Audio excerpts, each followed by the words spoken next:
Israel के बंधकों के बारे में इजरायल की मिलिट्री ने बड़ा दावा किया है। इजरायली सेना का दावा है कि हमास ने इजरायल के जिन लोगों को बंधक बनाया है उनकी तादाद 155 है और हमास के आतंकियों ने उन्हें गाजा पट्टी में ही रखा है। अब इजरायल अपने बंधक बनाए नागरिकों को हमास के चंगुल से छुड़ाने की पूरी कोशिश कर रहा है। इजरायल ने हमास को पूरी तरह तबाह करने की कसम खाई है। प्रधानमंत्री बेंजामिन नेतन्याहू से लेकर इजरायल के रक्षा मंत्री तक हमास के एक एक लड़ाके को मारने की बात कह रहे हैं। इसी बीच इजरायल के रक्षा मंत्री योव गैलेंट ने गाजा पट्टी की सीमा के पास से इलाके का दौरा किया और कहा कि गाजा पट्टी से हमास को पूरी तरह खत्म कर दिया जाएगा, जिसकी वजह से युद्ध के और घातक होने की आशंका जताई गई। इजरायल के रक्षा मंत्री ने हमास को बर्बर आतंकी संगठन बताया। हमास पर बच्चों और महिलाओं के साथ बर्बरता करने का आरोप लगाया। इसके साथ ही उन्होंने हमास द्वारा बंधक बनाए गए लोगों को जल्द छुड़ाने की बात कही। उधर इजरायल के प्रधानमंत्री बेंजामिन नेतन्याहू ने लापता लोगों के परिवार से मुलाकात की। हमास पर करीब 150 लोगों को बंधक बनाने का आरोप है, जिनमें इजरायल के साथ ही कई विदेशी नागरिक भी शामिल हैं। इसी बीच नेतन्याहू इजरायल के लापता लोगों के परिवार से मिले। इस दौरान वो लोगों को ढांढस बंधाते दिखे और लापता लोगों के जल्द वापस लाने की बात कही। प्रधानमंत्री से मिलने के दौरान लापता लोगों के परिवार वाले रोते नजर आए। हमास के हमले में इजरायल के 1300 से ज्यादा लोगों की मौत हो गई। वहीं 150 से ज्यादा लोगों को हमास द्वारा बंधक बनाया गया है, जिनमें बच्चों और महिलाओं के होने का दावा किया गया। इस वक्त सबकी नजर इजरायल की आर्मी से ज्यादा उसकी एयरफोर्स पर है। इजरायल ने पिछले कुछ वर्षों में ऐसे फाइटर जेट अपनी वायुसेना में शामिल किए हैं जिसकी टक्कर का कोई जहाज पूरे पश्चिम एशिया में नहीं है। कहा जा रहा है इसी वजह से इजरायल ने अब ऑपरेशन फोकस 2 की तैयारी कर ली है।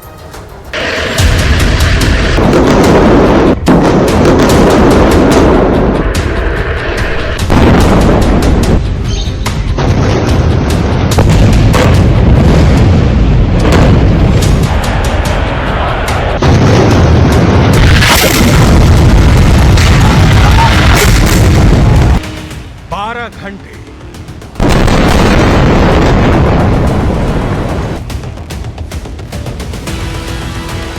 18 घंटे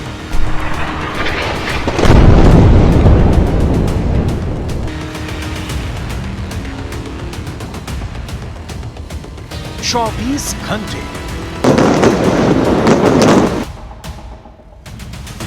36 घंटे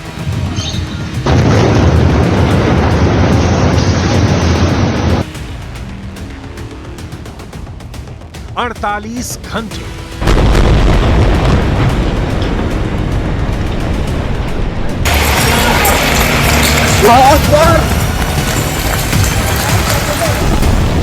इजरायल ने गाजा को कितने घंटे में फतह करने का प्लान तैयार किया है? इजरायल के मुताबिक अगले 48 घंटे हमास पर बहुत भारी है, क्योंकि हमास का सर्वनाश करने के लिए इजरायल ने अपने शक्तिशाली लड़ाकू विमानों को जंग में उतार दिया है। गाजा की तबाही की जो तस्वीरें सामने आ रही हैं, उससे ये बात शीशे की तरह साफ हो गई है कि इजरायल के लड़ाकू विमानों ने गाजा का सर्वनाश शुरू कर दिया है।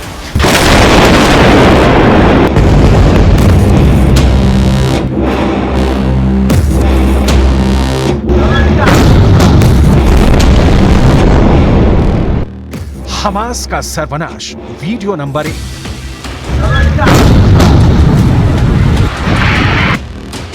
हमास का सर्वनाश वीडियो नंबर 2।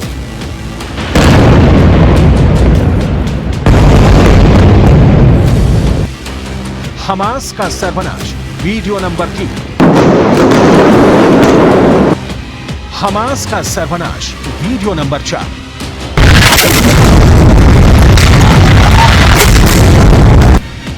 हमास का सर्वनाश वीडियो नंबर 5।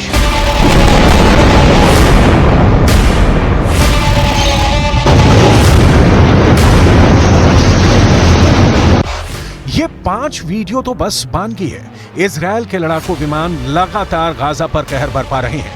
हमास से इंतकाम के लिए इजरायल ने अपने ताकतवर लड़ाकू विमानों को जंग में उतार दिया है। हमास के लड़ाकों को ढेर करने के लिए इजरायल के फाइटर जेट पूरी तरह एक्शन मोड में है। इजरायल के एयर स्ट्राइक से गाजा का बुरा हाल है। इजरायल के लड़ाकू विमान अपनी पूरी ताकत से हमास पर बड़े बड़े हमले कर रहे हैं। हमलों से कई मंजिलों की इमारतें ताश के पत्तों की तरह बिखर रही हैं। ऊंची ऊंची इमारतों के मलबे में बदलने में देर नहीं लग रहा।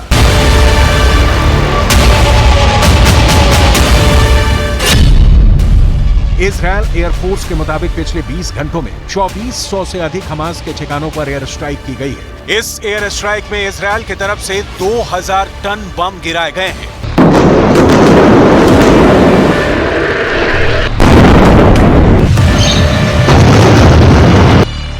वैसे तो इजरायल की एयरफोर्स के पास जंगी हवाई जहाजों का बहुत बड़ा बेड़ा है, लेकिन उसका सबसे शक्तिशाली लड़ाकू विमान F-16IS है, जो F-16 का इजरायली मॉडल है। इजरायल की वायुसेना 2000 से ही इन लड़ाकू विमानों का इस्तेमाल कर रही है।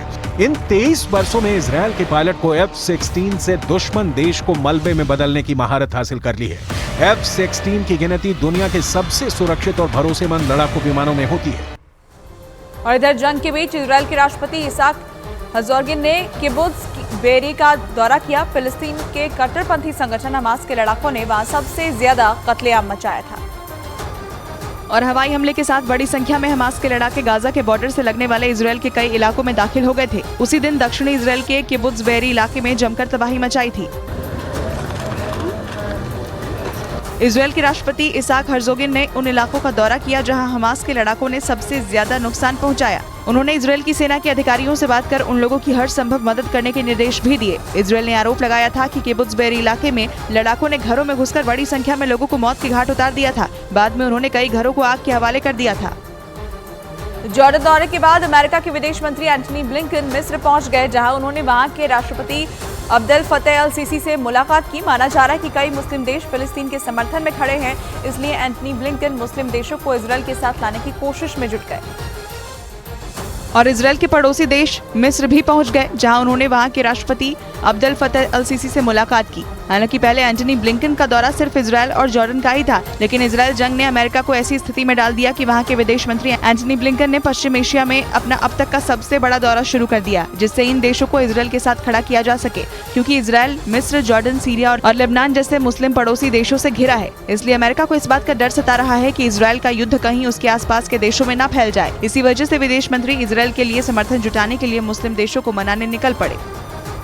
इस बीच दक्षिण अमेरिकी देश ब्राजील के रियो दे जनेरो में इजरायल के समर्थन में लोगों ने रैली निकाली। उन्होंने कट्टरपंथी संगठन हमास के इजरायल पर किए गए हमलों को आतंकी हमला बता दिया और हमास के हमलों के खिलाफ रियो डी जनेरो की सड़कों पर उतर आए। और वहां से जो वीडियो सामने आया उसमें सैकड़ों की संख्या में लोग बैनर, पोस्टर लेकर आगे बढ़ते दिखाई दिए। यही नहीं, उन लोगों के हाथों में इजरायल के झंडे भी नजर आए। इजरायल के सम्मान में निकाली गई इस रैली में लोगों ने गाना गाकर उसके प्रति एकजुटता दिखाई। उन लोगों ने चरमपंथी संगठन के इजरायल पर किए गए हमलों को आतंकी हमला करार दिया और कहा कि इस दुनिया में आतंकवाद की कोई जगह नहीं है। कुछ दिन पहले ब्राजील के राष्ट्रपति ने इजरायल में नागरिकों पर हमास के लड़ाकों के हमलों की निंदा की थी।